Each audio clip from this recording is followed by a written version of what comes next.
Hi hello good evening. I hope आप लोग स्वस्थ होंगे, मस्त होंगे। यूट्यूब चैनल से विद जॉब में आप लोग का हार्दिक स्वागत है, अभिनंदन है। आज का जो टॉपिक है पाचन तंत्र है। यह है Bihar board based question, NCERT based है और बिहार बोर्ड का बुक है। ये होम साइंस का बुक है। स्टार्ट यहाँ से कक्षा 11 का बुक है। यहाँ पाचन तंत्र से ये टॉपिक स्टार्ट होता है। यहाँ से पहला जो लेसन है डाइजेस्टिव सिस्टम यहीं से स्टार्ट होता है। हम वीडियो के माध्यम से आपका जो कक्षा 11 का जो होम साइंस का सिलेबस है, सब्जेक्ट है, उसके अंदर जितने टॉपिक हैं हम उसे 1 बाय 1 करके हम वीडियो के माध्यम से लाते रहेंगे। अगर आप चैनल में नहीं है सब्सक्राइब चैनल को किए तो चैनल को सब्सक्राइब कीजिएगा और हर वीडियो को शुरू से अंत तक जरूर देखिएगा। आपको इसमें बेनिफिट होने वाला है। छोटे से बड़े क्वेश्चन सभी मिलने वाले हैं। पहले देख लेते हैं कि इसका क्या कैसे पढ़ना है। परिचय पढ़ना है और पाचन की आवश्यकता पढ़ना है। यहाँ पे दिखाया है परिचय है, आवश्यकता है। पाचन तंत्र के प्रमुख अंग है, पाचन क्रिया में सहायक अंग है, भोजन के पाचन का समय है, चयापचय है, स्मरणीय बिंदु, अभ्यास है, मूल्य आधारित प्रश्न है, उच्च स्तरीय बुद्धि कौशल प्रश्न है। आगे देख लेते हैं। यहाँ पे पहले आते हैं इंट्रोडक्शन, परिचय क्या है देखते हैं इसके बारे में। यह कह रहा है कि हम भोजन करते हैं, पाचन के फलस्वरूप भोजन से हमें ऊर्जा मिलती है। कुछ अपशिष्ट हमारे शरीर में मल के बाहर निकल जाते हैं। यह हमारे शरीर की प्रक्रिया एक जटिल रासायनिक प्रक्रिया के रूप में संपन्न होती है। इसमें भोजन की यांत्रिकी रासायनिक रूप से छोटे छोटे घटकों में विभक्त किया जाता है, जिसमें वे रक्त अवशोषित किए जा सकते हैं। यह अपचय क्रिया करते हैं, जिसमें भोजन के बड़े छोटे छोटे अणुओं में बदल दिए जाते हैं। हमारे शरीर में क्रिया को संपन्न करने के लिए अंगतंत्र है, जिसे पाचन तंत्र कहा जाता है।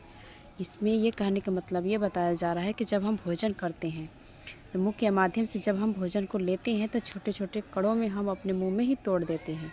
अगर ये हमारे टाइलिन एंजाइम के माध्यम से वो भोजन में टाइलिन एंजाइम मिल जाता है, हमारे मुख से ही पाचन क्रिया स्टार्ट हो जाती है। जब ये जाते हैं हमारे पेट में, स्टमक में, तो वहाँ पे हमारी रासायनिक क्रिया यांत्रिक क्रिया दोनों रूप में होती है। छोटे छोटे कोड़ों में और रासायनिक क्रियाएं होने की वजह से छोटे छोटे कणों में विभक्त होती हैं, जो कि वहाँ पे उसमें विभक्त होने के बाद जो न्यूट्रिशन होते हैं वो रक्त में अवशोषित हो जाते हैं, वही कहलाते अपचय की क्रिया। और जिसमें बड़े बड़े अणुओं को छोटे छोटे अणुओं में बदल दिया जाता है। और हमारे शरीर में इस क्रिया को संपन्न करने के लिए कौन कौन मतलब एक अंग तंत्र बने होते हैं। हर एक अंग का काम होता है जो हमारे भोजन के पाचन। एक अंग का काम नहीं होता, इसमें हमारा मुख होता है, आहार नाल होता है, अमाशय होता है, छोटी आंत होती है, बड़ी आंत होती है, सभी हमारे पाचन क्रिया में भाग लेते हैं। तो यही है कि जो हमारे अंग तंत्र हैं पाचन क्रिया में जो संपन्न कर रहे हैं पाचन क्रिया को, वो हमारे पाचन तंत्र कहलाते हैं। आगे देख लेते हैं कि आगे दिया है यहाँ पे जटिल पोषक तत्वों का अवशोषण शोषण योग्य सरल रूप में परिवर्तित करने की इसी प्रक्रिया को पाचन कहते हैं। व्यक्ति का पाचन तंत्र इसे यांत्रिक रासायनिक विधियों संपन्न करती है। इस भोजन के जटिल पोषक तत्व बड़े अणुओं को रासायनिक क्रियाएं एंजाइम की सहायता सरल छोटे व घुलनशील अणुओं में परिवर्तित करना पाचन कहलाता है। जो तंत्र यह कार्य करता है उसे पाचन तंत्र कहते हैं।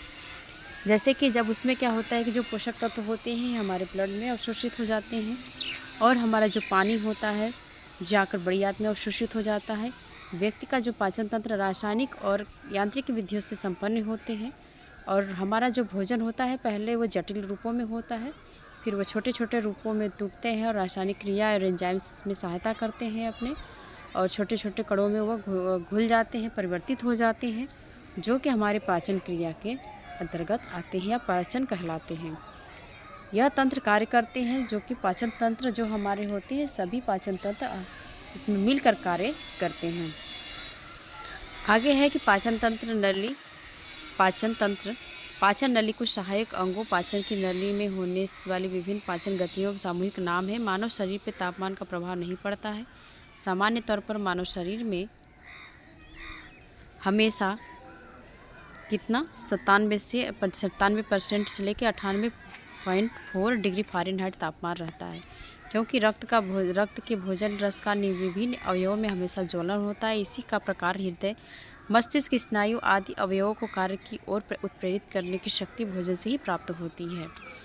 यह इसमें बता रहा है कि जो हमारे शरीर का टेम्परेचर होता है, तापमान होता है, वह 97% से लेकर 98.4 डिग्री फ़ारेनहाइट का तापमान होता है, जो कि रक्त के भोजन का विभिन्न अवयवों में हमेशा क्या होता है, ज्वलन होता रहता है। इसी प्रकार हृदय, मस्तिष्क के स्नायु अवयवों में कार्य की ओर प्रेरित करने की शक्ति भोजन से ही प्राप्त होती है। हम भोजन करते हैं तो जो हमारे मस्तिष्क होते हैं, हृदय होते हैं, स्नायु होती है, जितने हमारे शरीर के अवयव होते कार्य करते हैं, वो प्रेरित उसको करने के लिए हमारे भोजन ही उसे क्या करती है, शक्ति प्रदान करती है। आगे है कि इसके अंतर्गत अतिरिक्त जो पेशियां कुछ समय तक कार्य करने के बाद नष्ट हो जाती हैं, शरीर में उनकी कमी को पूर्ति और शारीरिक वृद्धि के लिए नई पेशियों की संरचना भोजन के लिए ही क्या होती है, वो जरिए होती हैं, भोजन के जरिए ही होती हैं। जो हमारे शरीर में पेशियों का क्या होता है, कार्य होता है, या कुछ दिन के बाद वो कार्य करना या नष्ट हो जाती है, कार्य करना बंद कर दे, कमी उसकी कुछ शारीरिक वृद्धि के कारण कुछ पेशियाँ संरचनाएँ अपने कैसे कुछ जो संरचनाएँ होती हैं पेशियों का, वो भी संरचना किसके ही माध्यम से करती हैं, भोजन के ही माध्यम से। और हमारे शरीर में जो भी टूट फूट की मरम्मत होती है, तो हम भोजन करेंगे तो उसकी भी पूर्ति कौन करता है, भोजन ही करता है, हमारे पेशियों की जो त्रुटियाँ होती हैं। आगे है कि नई पेशियों का निर्माण बाल्यावस्था में और युवा में तेज़ी से होता है। इस उष्णता और शक्ति उत्पन्न करने तथा शरीर के सभी प्रकार की कमियों को पूर्ण करने और विकास के लिए आहार अति आवश्यक है।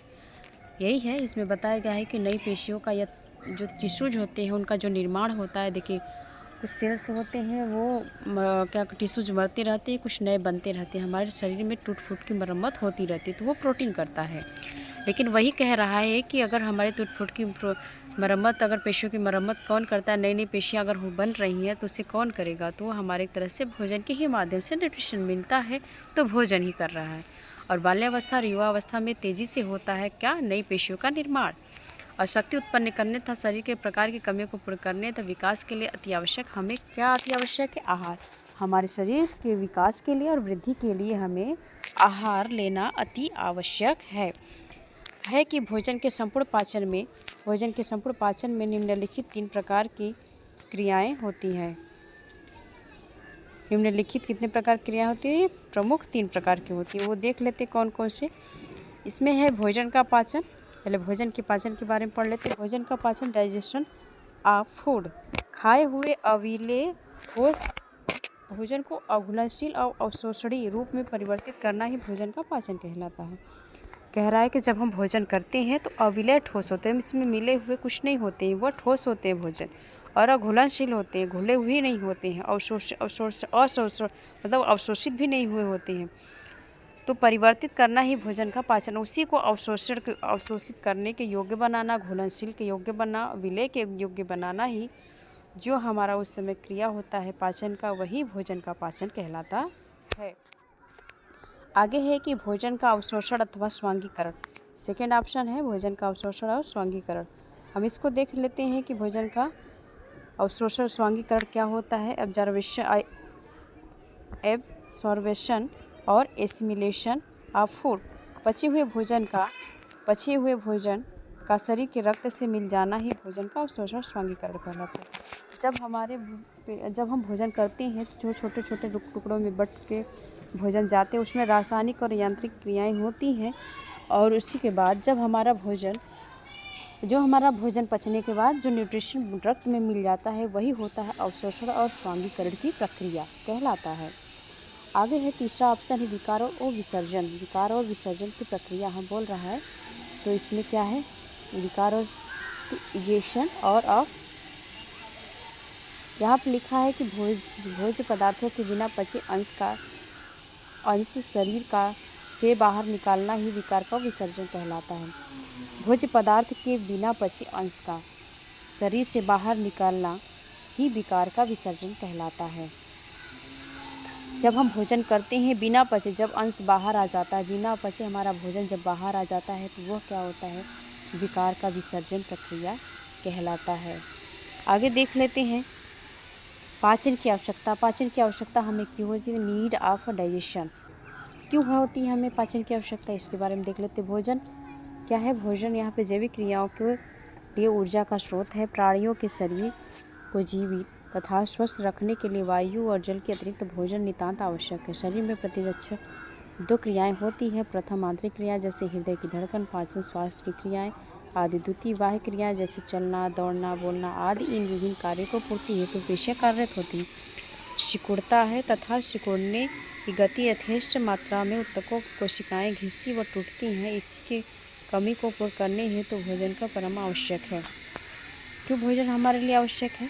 तो यही कह रहा है कि हमारे शरीर में जो भी आंतरिक भाग है, क्रियाएं हैं, उन्हें चलने, दौड़ने, बोलने के लिए हमें क्या करना चाहिए? भोजन अति आवश्यक है। प्राणियों को जीवित रहने के लिए, उन्हें स्वस्थ रखने के लिए, उनकी प्रतिरक्षा क्षमता बढ़ाने के लिए, उनकी आंतरिक क्रियाओं को संचालित करने के लिए हमें भोजन लेना बहुत ही ज़रूरी है। और क्या होती है कि हम भोजन अगर हम भोजन किए हैं, कार्य करते हैं, तो हमारे कार्य के दौरान हमारी मांस जो पेशियां होती हैं सिकुड़ता और सिकुड़ने की गति में उसको क्या मात्रा के ऊतकों की घिसती और टूटती हैं। कार्य करने से क्या होती है, हमारी कुछ ऊतकें भी क्या होती है, घिसती और टूटती हैं। इसके लिए भी अति आवश्यक होता है क्या? भोजन। आगे देख लेते हैं। भोजन द्वारा रक्त बनता है। किसके द्वारा? भोजन के द्वारा रक्त बनता है। रक्त शरीर में घूम घूम कर अंग प्रत्यंग को कोशिका आवश्यक निर्धारित भोजन पहुंचा देता है। यदि रक्त में शरीर को पुष्ट रखने हेतु अन्यथा शरीर में सड़न उत्पन्न होती रहेगी और शरीर विभिन्न प्रकार के रोगों का शिकार हो जाएगा। इस प्रकार हमने देखा है कि भोजन जिस रूप में ग्रहण किया जाता है, यदि उसी रूप में रहे तो शरीर के लिए लाभकारी न होगा। शरीर के लिए वह तभी लाभकारी होगा जब भोजन को पचाकर उसके शरीर के उपयोग में लाने योग्य रूप में परिवर्तित किया जा सके। इसमें यही कहने का मतलब है कि जब हम भोजन कर रहे हैं तो हमारा जो भोजन है वो उसका पाचन क्रिया अच्छी तरह से होना चाहिए। अगर उसका पाचन अच्छे से हो नहीं पाता तो हमारे लिए कहीं न कहीं एक तरह के हानिकारक होगा। हमारे शरीर में जो भोजन होगा वो लाभ नहीं होगा, न्यूट्रिशन नहीं देगा। और अगर पच जाएगा, अच्छे से डाइजेशन सही रहेगा, पचा रहेगा, तो हमें उसका जो न्यूट्रिशन होगा, उसका उपयोग होगा, वो हमारे क्या है कि उपयोग में लाने योग्य रूप में परिवर्तित हो सकता है। आगे है यहाँ पे पाचन तंत्र के प्रमुख अंग। पाचन तंत्र के 5 प्रमुख अंग हैं। पहला है मुख। पहला क्या है यहाँ पे? मुख, माउथ। आहार नाल है यहाँ पे, जिसे ग्रसनी और ग्रास नली को भी कहा जाता है। आमाशय, स्टमक, और छोटी आंत स्मॉल इंटेस्टाइन, और बड़ी आंत जो लार्ज इंटेस्टाइन। हम आगे देखेंगे जो मुख के बारे में चर्चा करेंगे। माउथ के बारे में क्या कहा गया है यहाँ पे है कि मुख का पाचन तंत्र एक प्रमुख अंग है जिसके द्वारा आहार को निगला जाता है। मानव का मुख दोनों जबड़ों के बीच स्थित होता है। दोनों जबड़ों में दांत और दाढ़ी सुदृढ़ता से जमे होते हैं। इसमें यही कह रहा है कि जो मुख होता है वो पाचन तंत्र का प्रमुख अंग है। और जब हमारा भोजन कहाँ से पचता है तो मुख के माध्यम से पचना स्टार्ट हो जाता है और आहार को निगला जाता है। हम आहार को क्या करते हैं, अच्छे से कूचते हैं और उससे हम निगलते हैं। मानव का जो मुख होता है दोनों तरफ जबड़ों के बीच में होता है। दोनों तरफ हमारे मुख के जबड़े होती हैं। बीच में जो मुख गुहा होता है, मुख होता है, उसमें जगह होती है, स्पेस होती है, जिससे कि हम भोजन आसानी से उसमें कूच सकते हैं। दोनों बीच के जो हमारा दांत और दाढ़ी होता है सुदृढ़ता से उसमें बहुत स्थायी रूप से जमे होते हैं। इसमें है आगे की मुख के ऊपर का भाग तलुआ या तालू कहा जाता है। जो हमारा मुख है, जो मुख वाला भाग है, ऊपर वाला जो मुलायम जो पोर्शन है उसे तलुआ या तालू कहा जाता है। मुख के अंदर दिशाएं कोमल मांस की बनी होती है। जो अंदर के मुख का जो भाग है वो मांस का बना होता है, जो कि वह कोमल और हल्का पिंक कलर का होता है, जिसको कपोल गाल कहा जाता है। क्या कहा जाता है उसे? कपोल गाल के भी नाम से जाना जाता है। दोनों जबड़ों के मध्य एक गुहा होती है जिसको मुख गुहा कहते हैं। अब देखिए इसमें जो बताया गया मुख गुहा के बारे में कि जो दो जबड़े होते, जबड़ों के बीच में जो हमारा मुख का जो जगह है, जो हम भोजन जिसमें रख कर कूचते हैं, वही हमारा मुख गुहा है। मुख गुहा के निचली सतह पर एक गुलाबी दानेदार लिशलिशी जीभ होती है। जीवा जो हमारा होता है उसके ऊपर क्या होता है, और एक प्रकार की कड़िकाएँ होती हैं। जीभ के ऊपर नन्हे नन्हे दाने होती हैं। इन्हें स्वाद कड़िकाएँ भी कहते हैं। इन्हीं के द्वारा स्वाद का अनुभव होता है। हमारा जो अंदर जीवा है, यह इसका भी काम यह होता है कि अगर हम भोजन मुँह में लेते हैं तो भोजन को इधर उधर दाएं बाएं करने का भी सहयोग करने में भी सहयोग करता है। और जो हमारे जीभ के ऊपर छोटे छोटे दाने होते हैं, इसे स्वाद कणिकाएँ कहते हैं। स्वाद भी हमारे 4 प्रकार के होते हैं। 4 प्रकार की तरफ से स्वाद हम टेस्ट करते हैं, खट्टा, मीठा, नमकीन और कड़वा।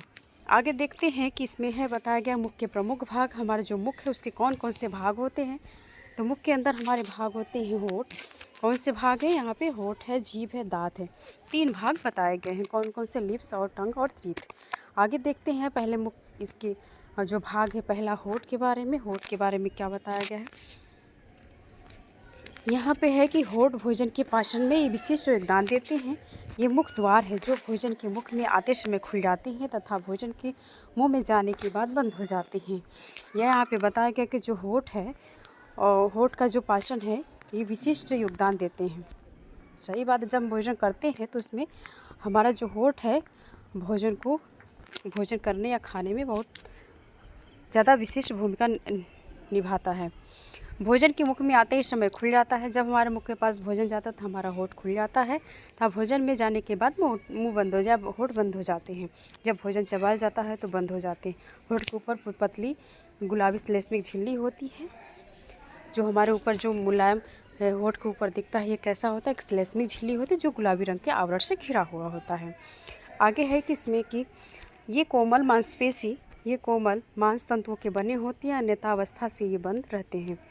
देखिए ये क्या है कि हमेशा तो खुले नहीं रहते हैं। जो हमारा होठ होता है ये बंद होते हैं, लेकिन समय के अनुसार ये खुलते, अगर भोजन करना है तो खुल भी जाता है, जिससे धूल आदि कण हानिकारक जीवाणु मुंह में प्रवेश नहीं कर, इसलिए बंद रहता है कि मुंह खुलने से भी हमारे मुंह में अनेक प्रकार की हानिकारक बैक्टीरिया या जीवाणु प्रवेश कर जाते हैं। इसलिए की वजह से हमारा मुंह हमेशा बंद होना चाहिए।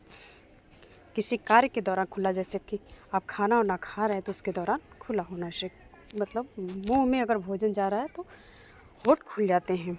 जीभ है, आगे टंग के बारे में देख लेते हैं। जीभ जो है मुलायम मांसपेशी से निर्मित होती है। ये मांसपेशी 2 प्रकार की होती है। जीभ की जो मांसपेशियाँ होती हैं 2 प्रकार की होती हैं, बहिस्थ मांसपेशी और आपका एक है अंतस्थ मांसपेशी। बहिस्थ मांसपेशी को देख लेते हैं। जीभ की एक तीव्र गति इन्हीं पेशियों के कारण होती है। मांसपेशी की गति के कारण हम गुहा में भोजन इधर उधर करते हैं। चबाने में तथा भोजन निगलने में इसकी गति सहायता करती है। जो बहिस्थ हमारी मांसपेशियाँ होती, जो जीभ है, तो इसमें बताएं इसके पहले जो जीभ है, जो हमारे दाएं से बाएं भोजन को लाने का मुख गुहा में जो कार्य करता है, जीभ भी अपना अहम भूमिका निभाता है। चबाने तथा भोजन को निगलने की गति सहायता प्रदान करता है कौन? जो बहिस्थ मांसपेशियाँ होती हैं वो इनका कार्य करती है। कौन सी इनकी कार्य होती हैं? भोजन को इधर उधर करने का कार्य करती हैं और निगलने और चबाने में योगदान निभाती हैं। आते हैं देखते हैं अंतस्थ पेशी में। अंतस्थ पेशी है कि जब जीभ की धीमी गति इन्हीं पेशियों के कारण होती है। जो जीभ की धीमी गति होती है अंतस्थ पेशियों के कारण होती है। इसके बारे में देख लेते हैं। हमारी जीभ सामान्य अवस्था में चौड़ी होती है। जब हम इसे मुंह गुहा से बाहर निकालते हैं तो आगे की नुकीली परिलक्षित होती हैं। जीभ के ऊपर अनेक स्वाद कणिकाएँ होती हैं। स्वाद कणिकाएँ उभादार होती हैं, जिनके द्वारा हमें भोजन मीठा, कड़वा, अच्छा स्वाद पता चलता है। सिंपल सी बात है कि जैसे कि जब हम मुख को खोलते हैं तो एक जो जीभ है हमारा एक चौड़ी अवस्था के रूप में दिखाई देता है और आगे से थोड़ा नुकीली रहती है, ज़्यादा भी नहीं, वो भी यू के आकार में कहे तो आगे से रहती हैं। इसमें दिखाई दे मतलब बात कहा गया है कि नुकीली परिलक्षित होती है, जैसा ऐसा प्रतीत होता है। जीभ के ऊपर ऐसा अनेक प्रकार की कणिकाएँ होती हैं, जैसे हमें स्वाद का अनुभव होता है और उसमें जो कणिकाएँ होती हैं वो उभरे हुए होते हैं, जिनकी वजह से हम भोजन अगर करते हैं तो उसमें हमें खट्टा, मीठा, कड़वा, नमकीन इन सभी का स्वाद का पता चलता है। किसके कारण? जो हमारे जीभ के ऊपर स्वाद कणिकाएँ होती हैं। आगे जीभ का अग्रभाग मीठा। इसमें जीभ के बारे में भी बताया गया कि जो जीभ का अग्रभाग होता है वो मीठे, पीछे का भाग तीखा और बाएं का खट्टा, नमकीन, स्वाद कणिकाएँ। आगे जीभ का भी फिगर है, इसको समझा देते हैं कि जीभ के बारे में यहाँ दिखाया गया है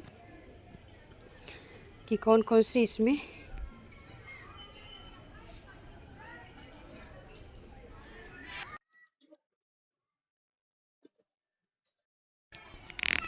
यहाँ जीभ का फिगर बना है। जीभ का यहाँ पे दिखाया गया है कि आगे से थोड़ा सा नमकीन है और बगल में यहाँ मीठा है, उसके जस्ट इधर साइड खट्टा है और अंदर जो जीभ मुंह से जुड़ा हुआ वो कड़वा है। यहाँ पे चारों स्वाद का पता चलता है। अब देखते हैं जीवा के अंकुरक। जीवा के अंकुरक के बारे में देखते हैं। भूमिका निभाती है। यह भोजन का स्वाद बताती है। यह मुंह में भोजन चबाने में सहायता प्रदान करती है। जीभ भोजन निगलने में सहायता प्रदान करती है। जीभ मुंह से विभिन्न आवाज़ों को निकालने में सहायता प्रदान करती है। हमारा जो जीभ का कार्य यही है। क्या क्या है? पाचन क्रिया में महत्वपूर्ण भूमिका निभाती है। जीभ के द्वारा ही होता है। भोजन के स्वाद में का पता करती है, ये भी जीभ के कारण होता है। भोजन चबाने में सहायता प्रदान करती है। भोजन को क्या करती है? दाएं से बाएं, बाएं से दाएं जीभ ही करती है भोजन को। जीभ भोजन को निकलने में सहायता प्रदान करती है। मुंह भोजन की विभिन्न आवाज़ों को निकालने में सहायता प्रदान करती है। ये था हमारा जीवा के कार्य। कौन कौन से कार्य होते हैं आगे देखते हैं। टीथ पे आते हैं। टीथ का क्या रोल अदा है इसमें? जैसे ही हम भोजन को मुख में ग्रहण करते हैं तो भोजन छोटे छोटे टुकड़ों में विघटन करने के लिए दांतों की मदद से चबाते हैं। इसमें यह कहा गया कि जैसे ही हम भोजन को ग्रहण करते हैं तो भोजन को क्या करते हैं? छोटे छोटे टुकड़ों में से हम डिवाइड करते हैं, तोड़ते हैं दांतों के माध्यम से। और उसी प्रक्रिया को कहते हैं मैस्टिकेशन। मैस्टिकेशन की प्रक्रिया कहते हैं। दांत कठोर कैल्शिकृत दांत में क्या होता है? कैल्शियम फास्फोरस की संरचना के माध्यम से बना होता है जो चबाने में मदद करती है और इस प्रकार यह यांत्रिकी रूप से पाचन की प्रक्रिया में सहायता करती है। दांत के ही माध्यम से क्या करते हैं? भोजन को चबाते हैं और जो चबाने की प्रक्रिया उसे मैस्टिकेशन कहा जाता है। इस प्रकार ये यांत्रिक पाचन रूप में प्रक्रिया की सहायता करती है। दांत का कार्यात्मक रूप से दो व्यापक श्रेणियों में विभाजित किया जाता है। दांत को क्या होता है? कार्य के रूप में उसे दो श्रेणियों में डिवाइड किया गया है। अब देखिए जो दो श्रेणियाँ हैं वो कौन कौन से हैं। यहाँ पे बताया कि जो पर्णपाती दांत होती हैं बच्चे का जो होता है 20 अस्थायी दांत होते हैं जिसे दूध के दांत कहते हैं। इनकी संख्या 20 होती है। क्वेश्चन पूछा जाता है दूध की संख्या वाले दांत कितने होते हैं? 20 होते हैं, 30 होते हैं, 25 या 32। तो इसमें होगा अस्थायी दांत जो होते हैं 20 होते हैं। अगर क्वेश्चन यहाँ पूछ देता है कि पूरे जीवन काल में कितने दांत होते हैं तो 52। अगर वैसे एडल्ट की अवस्था में, वयस्क अवस्था में अगर दांत की संख्या पूछे जो स्थायी रूप से होती है वो 32 होती है। इसमें है कि लगभग 6 से 7 वर्ष की आयु में पूर्णतः दांतों का स्थायी दांतों में बदल दिया जाता है। जो दूध का दांत होता है 5 से 6 7 जब लगता है बच्चों का साल स्टार्ट जब होता है तो 6वें महीने से 6वें साल से स्टार्ट हो जाता है दूध का दांत टूटना और स्थायी दांत का आना। अस्थायी दांत टूट जाता है और स्थायी दांत जो होता है वह आता है तो वो हमेशा के लिए स्थायी रहता है। आगे देख लेते हैं इसका स्ट्रक्चर क्या है, संरचना क्या है दांतों का, इसके बारे में बताया गया है। फिर हम आगे समझते हैं। एक दांत की मूल संरचना में एक क्राउन, अगर एक दांत की मूल संरचना है तो उसमें एक क्राउन जिसे दृश्य भाग जो हमें दिखाई देता है और एक जड़ जो मसूड़े के भीतर का हिस्सा होता है जो हम देख नहीं पाते हैं। दांत को मजबूती से पकड़े होते हैं वो शामिल होते हैं। क्राउन जो है हमारा इनेमल एक अत्यधिक खनिज युक्त ऊतक है। कौन सा है ये? एक अत्यधिक खनिज युक्त, इसमें खनिज की मात्रा होती है इस ऊतक में जो साथ कवर होता है। जड़ सीमेंट कठोर संयोजक ऊतक के साथ कवर होता है। एक क्राउन एक दांत के मूल भाग को जोड़ने वाले हिस्से को गर्दन के रूप में संदर्भित किया जाता है। क्राउन में इनेमल और डेंटिन होते हैं। अगर जो क्राउन का भाग होता है जो हमें दिखाई देता है उस भाग में अगर पूछा जाए क्या क्या होता है तो इसमें इनेमल के भाग होते हैं और डेंटिन भी होते हैं। यहाँ पे इनेमल और डेंटिन भी होते हैं। इनेमल मानव शरीर की सबसे कठिन और सबसे अधिक खनिजयुक्त इकाई है। इसे हम क्या कह सकते हैं? सबसे कठिन भी कह सकते हैं और अधिक खनिज युक्त कह सकते हैं इकाई है। यह दांत में सबसे बाहरी आवरण बनाता है। दांत का बाहरी आवरण कौन बनाता है? हमारा इनेमल, क्राउन में इनेमल और डेंटिन। ये हमारा क्या करता है? दांत के बाहरी आवरण जो होते जो ठोस होते मजबूत होते उसी से बनता है। इसमें मौजूद प्रमुख खनिज कैल्शियम फास्फेट होते हैं। जो हमारा दांत मौजूद होता है उसमें कैल्शियम फास्फेट इनकी मात्राएं होती हैं। आगे देख लेते हैं दांतों की संख्या। दांतों की संख्या में यहाँ पे उसकी संरचना स्ट्रक्चर बना हुआ है तो यहाँ पे स्ट्रक्चर में देख लेते हैं कि यहाँ पे इनेमल है। इनेमल का पोर्शन जो है यहाँ पे ये दिखाई दिया गया है, ये वाला भाग जो है, और डेंटाइन है इसके ऊपर वाला जो इधर का परत है ये यहाँ से दिखाया गया है। और यहाँ से जो ऊपर एकदम सबसे ऊपरी का पोर्शन है ये शिखर है। शिखर हमारा क्या है? शिखर में हम मूल को भी बांटे हैं। यहाँ पे मूल ये जो हमारा आगे को नुक्ली यहाँ पे दिखाई देती है। यह हमारा क्या है, मूल है। और यहाँ पे जो है ऐसी संरचना बनी हुई है, यहाँ पे इस तरह से जो संरचना ऐसे बनी हुई है, ये हमारा पल्प है। आगे देखते हैं सीमेंट, जो हमें वाइट कलर का दिखाई देता है, जो आगे से वो हमारे सीमेंट के माध्यम से जुड़ा हुआ होता है। मसूड़ा, ये हमारा क्या है, मसूड़ा है। जो हम मसूड़ा पिंक, हल्का पिंक कलर का जो हमें दिखाई देता है, ये हमारा मसूड़ा है। ये था हमारा दांत का संरचना।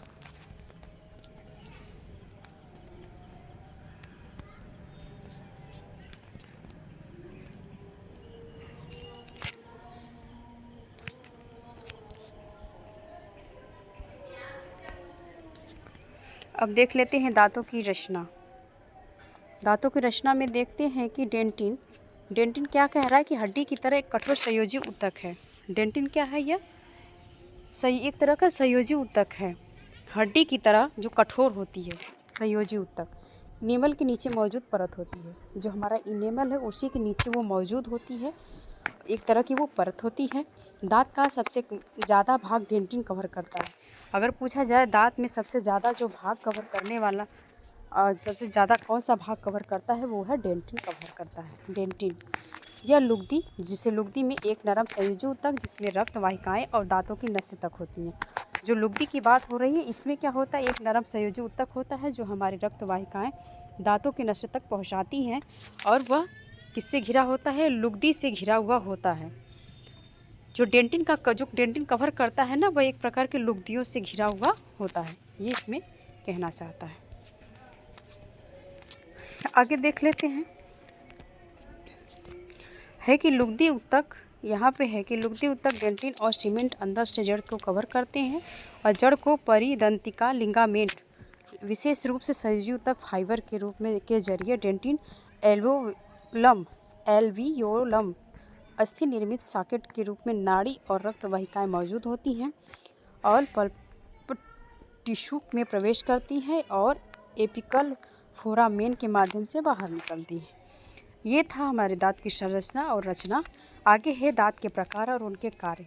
दांत के हमारे 4 प्रकार होते हैं। कौन कौन से होते हैं, इंसाइजर, कैनाइन और प्रीमोलर और मोलर। चलते हैं दांत के हम टाइप्स के बारे में देख लेते हैं। दांत के प्रकार, उनके कार्य। पहला है कृंतक। कृंतक जिसे इंग्लिश में इंसाइजर कहते हैं। इन्हें छेदक भी कहते हैं। इनके किनारे तेज़ धार वाले होते हैं। ये दांतों के भोजन के बड़े बड़े टुकड़ों को काटने में सहायता करते हैं, अतः इनका मुख्य कार्य भोजन को कुतरना होता है। इनकी संख्या कुल 8 होती है, वयस्क में समान होती है, बच्चों और वयस्क में समान। इसमें अब देखिए कृंतक क्या कह रहा है कि इसको छेदक के भी नाम से जाना जाता है। अगर पूछा जाए कि ऐसे कौन से दांत हैं जिसे हम छेदक के नाम से जानते हैं, वो है इंसाइजर, इंग्लिश में से कहते हैं कृंतक। अब ये है कुतरने वाले दांत का नाम बताइए, कृंतक है, रत्नक है या प्रीमोलर, मोलर, तो इसमें हम कहेंगे कृंतक, जिसे इंसाइजर कहते हैं। ये हमारे कुतरने वाले दांत होते हैं। अगर पूछा जाए कि इसमें इनकी संख्या कितनी होती है, कुल संख्या, तो 4 ऊपर होता है, 4 नीचे होता है, इसीलिए पूरे 8 की बात कही गई है। और ये कह रहा है कि जो इंसाइजर हमारे दांत होते हैं, जो आगे वाले जो पोर्शन के भाग होते हैं, 4 होते हैं, जो वयस्क और बच्चों में समान मात्रा में पाए जाते हैं। ये नहीं कि बच्चों में कम होंगे। अपने जब उस अवस्था में रहते हैं, जो दूध के दांत होते हैं, तो पहले 2 ऊपर 2 नीचे होते हैं, उसके बगल में फिर धीरे धीरे 4 हो जाते हैं। तो वही हमारा स्थायी रूप में भी जब आता है तो इंसाइजर ही रहता है, उसमें ये नहीं बच्चों में ज़्यादा होगा। आगे है कि कस्पिड, और जिसे रत्नक कहा जाता है, उसे कैनाइन, इंग्लिश में से कैनाइन कहेंगे। इन्हें भेदा का श्वसन दांत भी कहते हैं। अगर पूछा जाए रत्नक कैनाइन जो है वो दांत, रत्नक हिंदी है भाषा, इंग्लिश में से कैनाइन कहेंगे। अगर पूछा जाए भेदक और श्वसन दांत के नाम से किसे जाना जाता है, कृंतक है, रत्नक है, प्रीमोलर, मोलर, तो इसे हम कहेंगे कि रत्नक, जिसे कहते हैं कैनाइन। दांत शंकु के आकार के होते हैं। ऐसे कौन से दांत, इसमें क्वेश्चन अगर पूछ जाएगा ऐसे कौन से दांत होते हैं जो शंकु के आकार के होते हैं, वो है रत्नक, जिसे कैनाइन कहा जाएगा, जो कि भोजन को ग्रास्पिक, काटने, चीरने व फाड़ने में सहायता करता है। पूछा जा सकता है कि क्वेश्चन में कि ऐसे कौन से दांत हैं जो चीरने, फाड़ने और काटने के लिए सहायता प्रदान करता है, वो कौन से दांत है। इसमें ऑप्शन दे देता है कृंतक, रत्नक, प्रीमोलर, मोलर। तो आप इसमें क्या लगाएंगे, अगर हिंदी दे दिया कृंतक, रत्नक, अगर चवर्डक, चवर्डक, इसमें अगर आप इस पे किस पे जाएंगे तो रत्नक पे जाएंगे। यह क्या करता है, चीरने, फाड़ने और काटने का काम करता है। इसकी संख्या 4 होती है। जो हमारे नीचे 4 दांत होते हैं उससे में जस्ट एक नुकीली सी दांत होती है उसी बगल में, और वो काटने, फाड़ने, चीरने का काम करती हैं। इसकी संख्या 4 क्यों है? जो हमारे 4 नीचे इंसाइजर दांत होते हैं, 4 ऊपर इंसाइजर दांत होते हैं, उसी जस्ट बगल में दांत हमारे जो होते हैं हल्की सी नुकीली होती हैं। 2 ऊपर होती हैं, 2 नीचे होती, इसकी वजह से पूरी संख्या इसमें 4 बताई गई। आगे देख लेते हैं क्वेश्चन में कि हमारा बाइकास्पिड अग्रचर्वणक क्या है। ये कह रहा है कि ये दांत भोजन को अच्छी तरह पीसते हैं। इनकी संख्या 8 होती है। इनके किनारे चपटे, चौकोर और रेखाओं द्वारा बटे होते हैं। बाइकास्पिड दांत 9 वर्ष के बाद निकलना स्टार्ट होता है। ये कह रहा है कि जो हमारा अग्रचर्वण, जिसे हम इंग्लिश में प्रीमोलर कहते हैं, ये एक तरह से पीसने का काम करता है। इसकी संख्या 4 होती है और इसके जो किनारे होते हैं वो चौड़े रेखाओं में बटे होते हैं, जिसे हम कहते हैं कि साइड में जो चौभर होती है वो, उसे हम कहेंगे बाइकास्पिड दांत। 9 वर्ष के बाद वो आना स्टार्ट हो जाता है या निकलना स्टार्ट हो जाता है। यहाँ पे देखिए दांतों की संरचना बना है। यहाँ पे है ये मोलर, यहाँ पे मोलर है, ये अग्रचर्वणक, छेदक और कृंतक। तो यहाँ से चलते हैं, ये देखते हैं इंसाइजर है, फिर कैनाइन है, प्रीमोलर है, मोलर है। इस तरह से पहला हो गया, यहाँ पे ये दूसरा हो गया, ये तीसरा हो गया और ये चौथा हो गया। आगे देख लेते हैं स्थायी दांतों की संख्या कितनी होती है। जो स्थायी दांत होते हैं जिसे कहते हैं चवर्णक, जिसे इंग्लिश में, ये चौथा ऑप्शन इसका चौथा जो मोलर है भाग, तो मोलर्स इंग्लिश में कहेंगे और उसकी हिंदी में चवर्णक कहते हैं। इस वर्ग के दांत केवल वयस्कों में ही होता है। जो हमारे मोलर होते हैं वो ऐसे दांत एडल्ट की अवस्था में ही पाई जाती हैं, अर्थात छोटे बच्चों में अनुपस्थित होते हैं। अनुपस्थित मतलब कि छोटे बच्चों में ये दांत नहीं पाई जाती है और ये एडल्ट और अवस्था में ही पाई जाती है। मोलर्स दांत सबसे बड़े दांत होते हैं एवं मुंह के पिछले में भाग में उपस्थित होते हैं। जो हमारे मुंह का एकदम सबसे पीछे वाला जो भाग होता है, हाँ, जिससे हम खाना कूचते हैं, उसी को हम मोलर कहते हैं। ये संख्या में 12 होते हैं। कितने होते हैं? 12। 6 नीचे होते हैं, 6 ऊपर। इसकी संख्या पूरी कितनी होती है? 12। वह भोजन को पीसने में सहायता करती है। ये भी दांत हमारा मोलर भी पीसने का, भोजन को पीसने का ही कार्य करता है और भोजन को चबाता है, चबाने में भी योगदान निभाता है अपना। आगे है टॉपिक आहार नाल। आहार नाल और ग्रसनी एवं ग्रास नली, इसके बारे में हम अगले वीडियो में चर्चा करेंगे। वीडियो को अब अगर आप पूरा देखती हैं तो जो आने वाला वीडियो उसे लाइक सब्सक्राइब जरूर कीजिएगा। और सब्सक्राइब करने से क्या होगा, जो आपका वीडियो अपडेट होगा उसमें आपको नोटिस मिलता रहेगा। आज के लिए इतना ही। Thanks for watching.